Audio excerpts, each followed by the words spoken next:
Hello, everyone, and welcome back to Physio Minds. I'm your host, Alex, and we have two special guests today. Our special guests are pediatric therapists, and they are students at a clinic right now. We have Jazzy J, aka Jasmine, and then we have Courtney. And so today, what we're going to do is we're going to ask them a few questions and get us into the minds of students that are in a pediatric setting. So, Jasmine, if you want to go first, tell us a little bit about yourself and what year you are in school, what specialty you might want to go into, and how you got into physical therapy.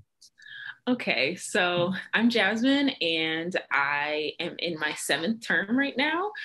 So one more term left of physical therapy school. And the specialty I want to go into is pediatrics. I decided, well, what got me into physical therapy is when I was in college, I actually got a job opportunity to work as a tech for all therapies, so speech, OT, and PT. And it was at a hospital, so I was doing a little bit of everything.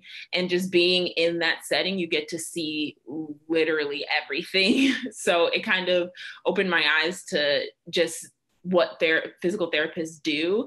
And then I kind of went when I applied to PT school. So at first I did want to go into sports, which I think is what most physical therapy students think going into PT school. But Right. after taking classes and, meeting some of the teachers and really getting to bond with them, I kind of, went the neuro direction, which eventually led me to peds. So Nice.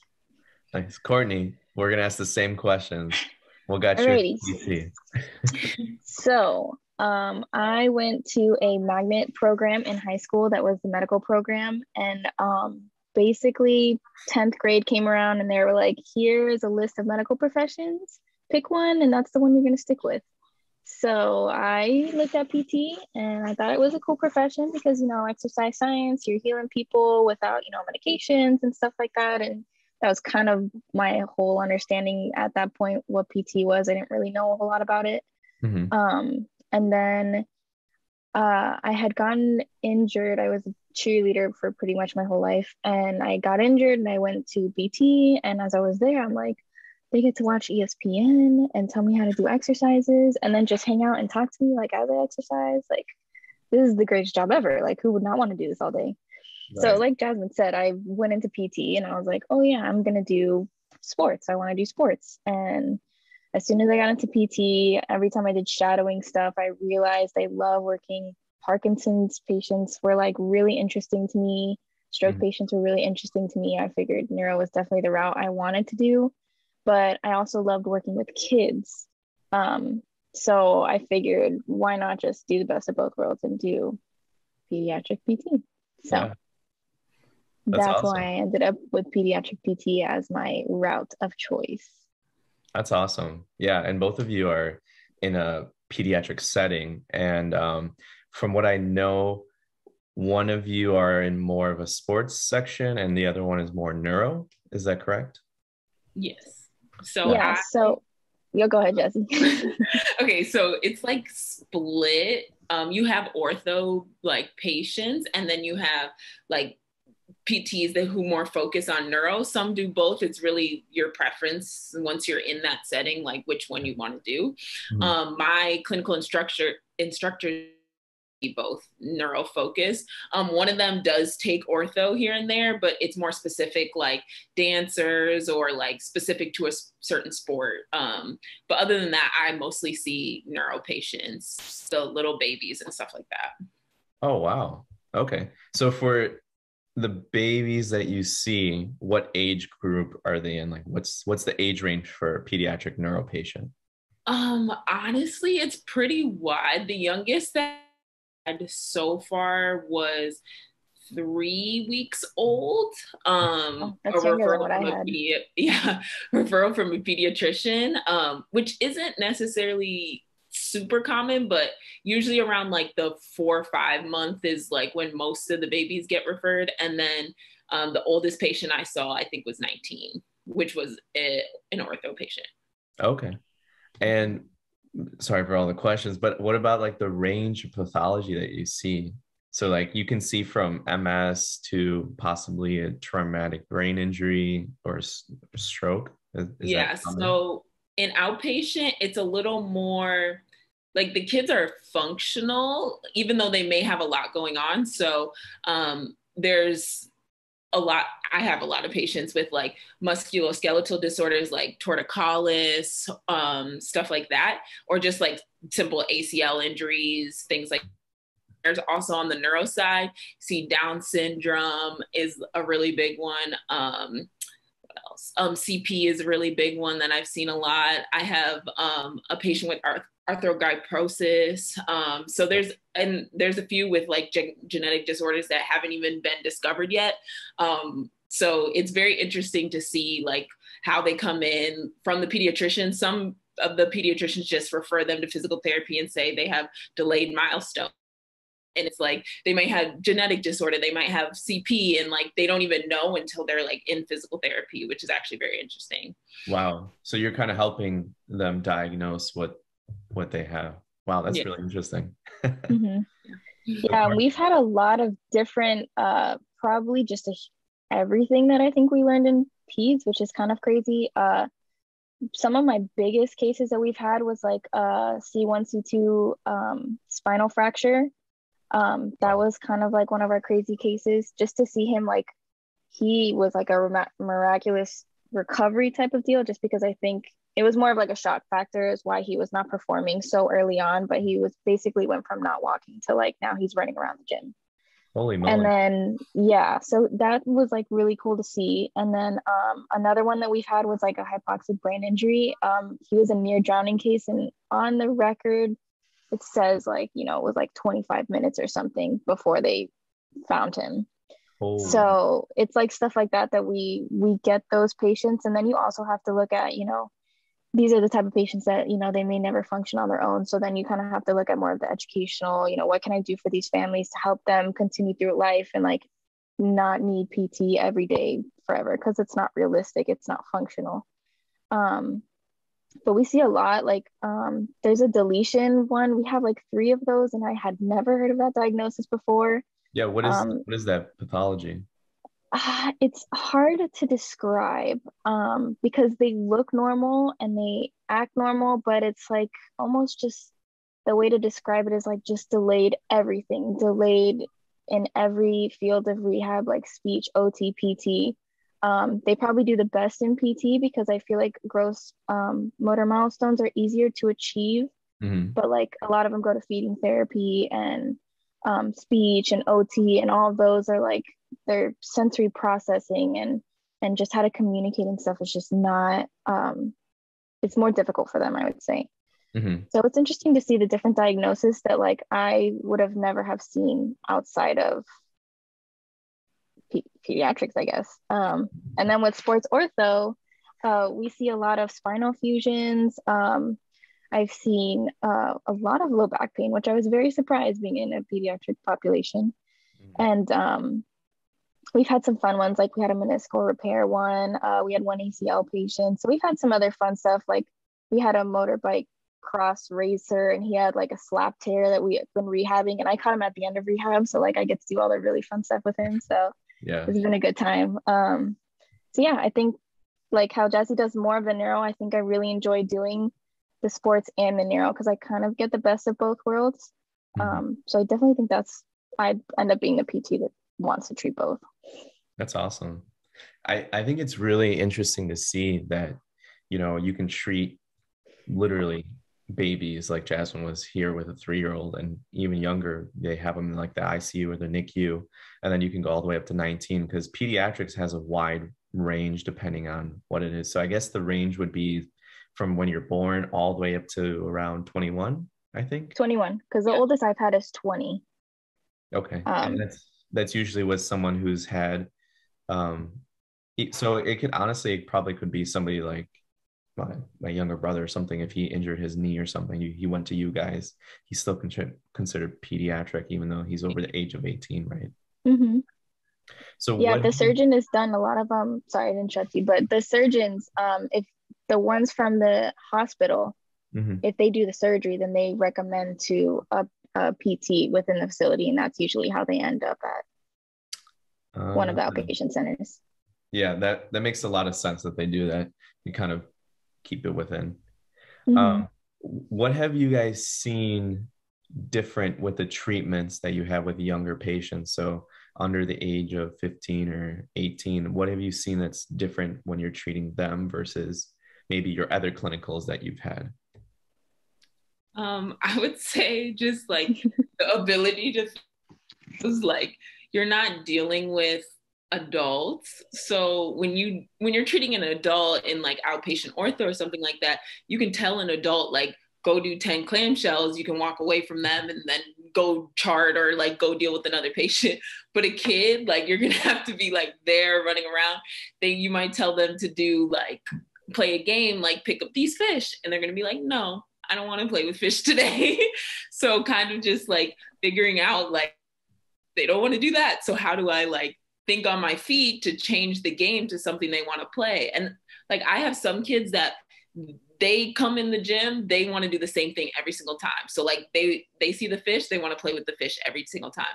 There's some kids that just like, I'm not interested in that. I'm not interested in that. So like you're trying to like, you know, get them interested in the toy, get them motivated to do stuff because they don't understand, like they understand I'm in pain or like, but they may not understand I should be crawling or I should be doing this. Like they don't understand why you're doing it and you can't really like explain it to them. So like like trying to get them to actually be motivated to do the activities, you really have to find a way to like make it fun and be creative. So how do you set this? I'm just asking, how do you set those goals for those kids? Because like if they want to do like the same thing over and over again, is it like, oh, pick up 10 fish today and then tomorrow we're going to pick up 15 fish or something? So pediatric goals are completely different from normal outpatient goals, which is what I have completely had to change my mindset.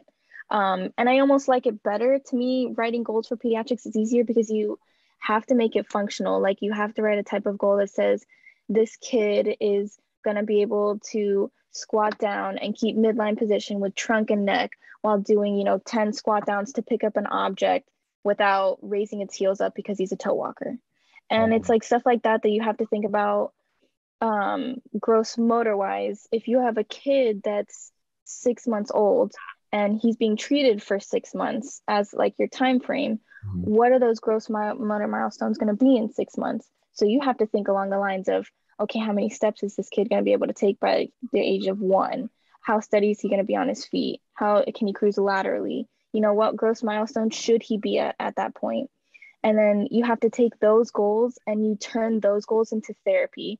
So if I want a kid to be able to squat without raising its heels, I have to pick an activity that forces those, dorsiflexors to kick on, or that's going to stretch out those plantar flexors, and I have to make a game out of it. So in that aspect, I feel like pediatrics is so much more difficult because you have to turn your exercises into a game, even though you're creating goals that are not based off of games. You're creating goals based off of like where they should be gross motor wise. Yeah, that sounds a lot more tough than I'm doing. Like my goals are just, hey, my guy can do 10 sets of stands so he can properly get on and off the toilet throughout the day. Yeah. So it's nothing too crazy. But yeah, I mean, those are goals that you have to think about, especially for your pediatric population. And moving forward, I mean, it'll carry over into his adulthood because now he knows, hey, I can squat down in a midline position with with decreased weight bearing on my toes and more through my heels, hip hinge, and like decreased anterior translation of the femur on the tibia, knowing that he's going to be able to squat down multiple times, pick up objects throughout his day or throughout his life. So that is really important. It's basically just having them start with these basic components of movement that are the proper way. So instead of learning improper movements and trying to break those habits, it's like you're trying to form these connections before it gets too far. Right. So it's like, how am I going to enforce, a movement that they've never seen before versus having an adult say, yeah, you may have never squatted before, you may have never exercised, but for a kid, they don't even know what a squat is. Right. So it's definitely more challenging in that aspect, I think. Yeah, absolutely. Yeah, I praise you guys. You guys do a good job of it. You're making me blush. So how would you guys, what are some key points to remember when you're in a pediatric setting? So I guess what have you found helps the most and what helps the least? So I know we had a pediatric class and you can only put so much in that pediatric class. So what do you guys have any tips and tricks that you guys can give some students or other therapists that might be going into it? Know your gross motor milestones. Know them, live them, breathe them. When you have kids, you'll be thankful that you know them. I still have a hard time with them, and this is what week, I think we're in week 10 or 11. I don't even know now, but yeah, like that's probably the biggest thing is knowing those gross milestones, and not just, for the first 12 months of life, like, know those gross milestones, like as they go through, like, 0 to 6, 12, whatever, all the way through adolescence. It's so important. And that's really what's going to help you decipher what's atypical and what's normal with the population that you're seeing in front of you. Yeah, I definitely agree with that, Courtney. It's so important because for example, I have a 3-year-old. I think, yeah, she turns 3 in a couple months, but she's 3 years old functioning at like 8 months right now. Don't know your gross milestones. Like, you'd be like, is she supposed to be doing this? Especially if you don't have kids or you're not around kids, like you really need to know and have that solid, like, what should they be doing? Or like, maybe she is functioning at 8 months. What can we get to at 10 months? Like 2 months from now, like where can we go from here? I also think that, when you're with these kids, it's very important to, one, have patience. But the parents are very involved in most of these children's lives, and they want them to get better and they want to be involved. So like including the parents in like, hey, like have this kid stand on a pillow for 2 minutes a day just to work on balance or something like that. Like simple like home exercises to the point where it's broken down so that they can understand it is very important. Like these kids, they don't necessarily understand what you're saying. Like you can tell a 2-year-old to like do this, or you can even imitate like, hey, copy me. And they won't. Like, you have to know like, okay, maybe a 2-year-old can't imitate me. So like, what's another way that I can try and describe this to them? It's very important to like think on your feet and like be creative about these things. Like I said, if you don't have kids or you haven't been around kids, I highly suggest YouTube videos or like trying to find some experience where you do get to be around kids so you can kind of see like what typical kids look like and what they're learning and stuff like that. I think one thing that our pediatric class did not really teach us is like what kids learn in each grade. I think we're a little far removed from like grade school, but like my kids will come in, I'll be like, what did you learn in school today? And they'll be like, I learned the alphabet. And you're playing an alphabet game and they don't know the letters or they don't know how to write. Okay, well, got to come up with something different. Or like knowing whether they know colors, or even saying like simple stuff like move your right foot. They don't know the difference between right and left yet. So like knowing those things is also super important. Like I said, watching YouTube videos can help with that. Also, something that I didn't do, but I feel like would have helped me is kind of getting updated on like the newer version of like TV shows and things like that. DJ Mass, my new favorite show ever. I like Bubble Guppies, had no idea what that was. Have you heard of Coco Melon? Coco Melon, Shock McStuffins, did not even know that was a TV show. I need SpongeBob. Right, Yeah, SpongeBob. that's not a thing. But all these new TV shows had no idea. And these kids are like, don't you know who Doc McStuffins is? And I'm like, no idea. I'm like here pretending like I know, but just keep it fun and exciting, so. Yeah, just going even off of what you're saying about being fun, like don't be afraid to be as creative as possible, because I think at first I was trying to keep the exercises simple and, doing them fun, but like I was not so much stepping out of my comfort zone. And then, just last week we had a patient that I had not worked with before, but she was 7 and they had put her in the ortho gym because she had neck pain. So the ortho PT was treating her like a neck pain patient. And I'm like, okay, let's go into the gym and see like maybe she'll enjoy therapy more if like we make it into a game for her because she's, you know, younger. And I think that was the first time I ever heard her giggle and smile and laugh. And we were doing frog jumps and like caterpillar crawls and, you know, doing stuff that's all working on trunk and core strength and glute strength. And she's squatting and jumping and running around and playing red light, green light. And it was like, she's like, you could tell mom was getting ready to be like, okay, I think we're done with therapy. And then in that moment, she was like, no, we're going to continue for a few more weeks. And I was like, you really have to be able to get the kids like wanting to be there, because if not, it's not going to work. Right. So that's a big thing. How do you deal with parents? Have you had any parent? I've been very fortunate. I don't know if Jazzy has had the same experience, but my parents have been phenomenal.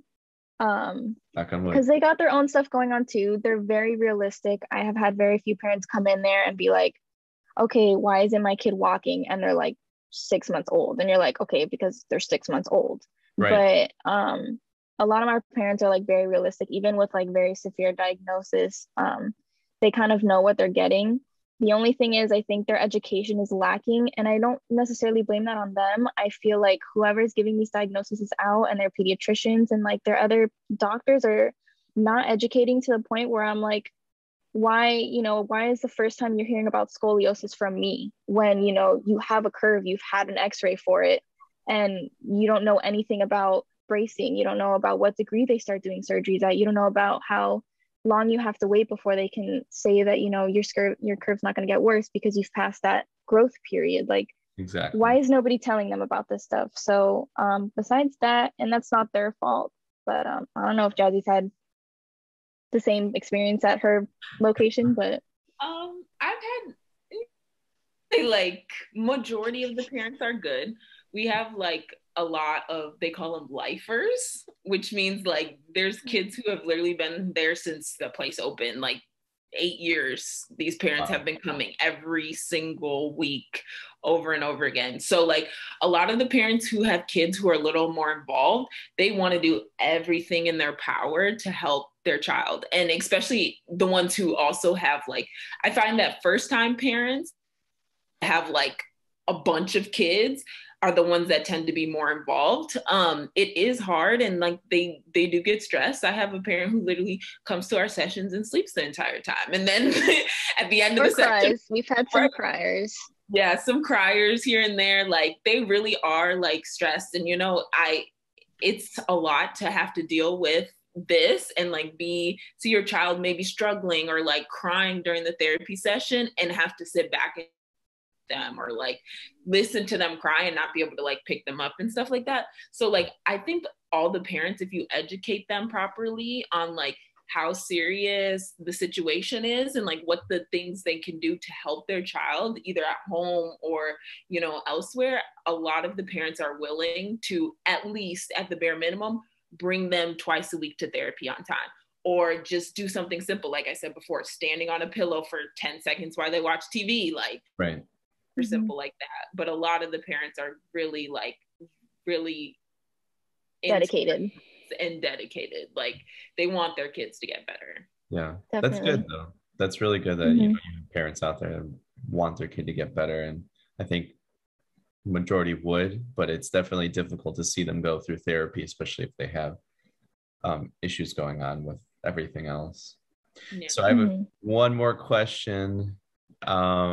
Just to wrap it up, if any of you guys know, if anybody's that's listening right now to Physio Minds, how would they get into contact with either you guys, or if there's something that they can look up? So if they want to know more about a peds clinic or anything like that, where should they go, or who should they talk to?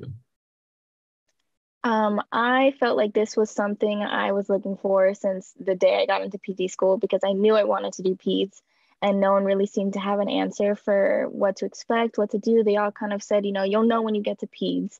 And really, that's how it is. You get into peds and you're like, shoot, I know freaking nothing.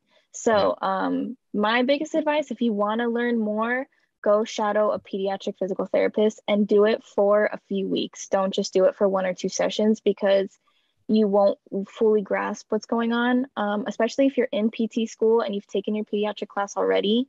definitely shadowing is where you're going to get like that connection made in your head of what's really going on. And another thing too is residencies. I know it's a difficult thing to think about because, you know, you just went through 3 years of PT school. Who wants to, you know, go through another year of residency? But there's a site on the APTA website that you can look for all the residencies for pediatrics, orthopedics, you know, anything, but mostly pediatrics that I'm focusing on.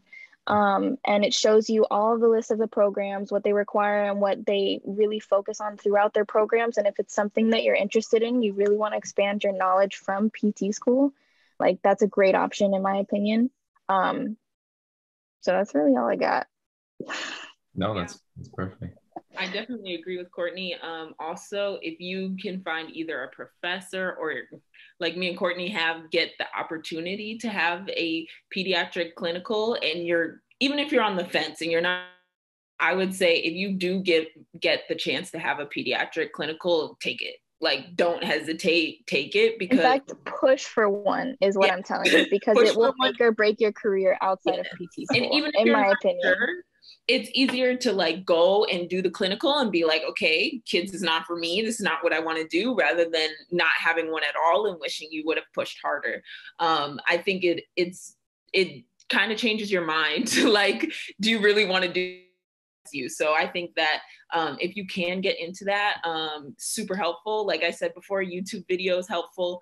There's a website called pathways.com, which I followed their Instagram account. Instagram. Hey, shout out. They literally, if you need to find a pediatric diagnosis or you're not sure what something looks like, they have pictures, videos, home exercise. Instagram is a huge resource, definitely. Yes, do your research, because it is a specialty, but it's not super hidden. Like, you do have to do your research, but the information is out there. So you kind of just have to look around. If you know any pediatric therapists, definitely talk to them. Like Courtney said, see if you can shadow, at least get some experience, you know, spend time around kids, volunteer at a school, something, you know, just to get used to seeing if you really can work with kids. Cause I think that's the first step, and then go into like the pediatrics, PT. Definitely. Because they told us, you know, oh yeah, you could probably get a job with pediatrics right out of school, even if you don't have an internship. And to think how I felt on my first week of this clinical rotation, if I felt that way on my first week of working with peds, I think I would have been like, I don't know if I could do this. Yeah. So definitely try and get some experience before you get to that point, because you'll feel a lot better about going into it, I think. For sure. All right, ladies, our time is coming up soon. So I just want to say thank you so much for coming on, and thank you for giving us such good advice for our pediatric patients. You guys do a great job. So thank you. Round of applause. Anyone that's listening right now, please like and subscribe our video. We're on Apple Podcasts. We're on Google Podcasts. We're everywhere. We're on Anchor. We're on Spotify. Come over here. Come listen to us. Come like our videos. Comment if you have any questions, or if you guys want to know about anything, give the shout out that you want to give. And thank you for listening, and tune in next time to Physio Minds. Thank you.